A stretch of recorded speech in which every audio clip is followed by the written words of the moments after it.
केंद्रीय उड़्डयन मंत्री ज्योतिरादित्य सिंधिया ने कांग्रेस के वरिष्ठ नेता आचार्य प्रमोद कृष्ण को निष्कासित किए जाने के सवाल पर कहा कि कांग्रेस पार्टी की विचारधारा भारत को बैंकरप्ट करने की थी, अब वह स्वतः ही बैंकरप्ट हो गई है। उनकी न तो कोई सोच बची है, न ही कोई विचारधारा, न नीति बची है। वह स्वतः ही सोच लेकर आगे चल रही है और जो पार्टी भगवान राम के मंदिर की प्राण प्रतिष्ठा के आमंत्रण को नकारेगी, उसे पूरे देश की जनता जिस तरह से पिछले 10 सालों से कांग्रेस को नकारती चली आ रही है, आने वाले लोकसभा चुनाव में भी जनता इस तरह कांग्रेस को नकारेगी।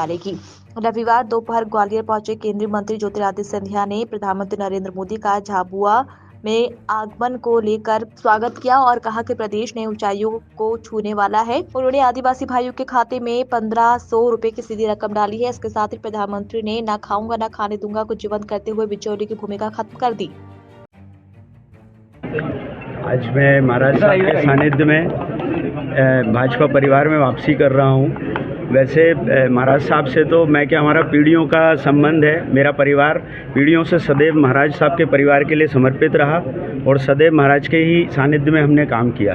कुछ परिस्थितियाँ आई और आज स्थिति पैदा हुई, आज हमारे प्रधानमंत्री जी ने जो विश्व में हमारे देश का परचम लहराया है, जो उनकी जन कल्याणकारी नीतियाँ आम जन के लिए, गरीब के लिए, किसान के लिए, जो एक देश को समृद्ध बनाने में है, उसके लिए हम प्रभावित होकर वापसी की। दूसरा, हमारे महाराज साहब जिस चीज़ के लिए अक्सर रहते हैं, जिस चीज़ के लिए वचन देते हैं, खुद जब तक उस चीज़ को अंजाम नहीं दे देते, जब तक चैन से नहीं बैठते हैं। हमारे महाराज की कार्यशैली को देखते हुए हम चाहते हैं कि हम महाराज के सानिध्य में कार्य करें और पूरे क्षेत्र में हमारे महाराज का प्रतिनिधित्व हो, जिससे कि हमारा क्षेत्र विकास और प्रगति पर अग्रसर रहे। डाल दिया है, उन्होंने प्रधानमंत्री जी को आमंत्रित किया था। कल की मंदिर के उद्घाटन शिलान्यास में बताया जाता है। कांग्रेस पार्टी अब पूर्ण रूप से जिस पार्टी की सोच विचारधारा थी भारत को बैंकरप्ट करने के लिए, अब वो स्वतः ही बैंकरप्ट हो चुकी है।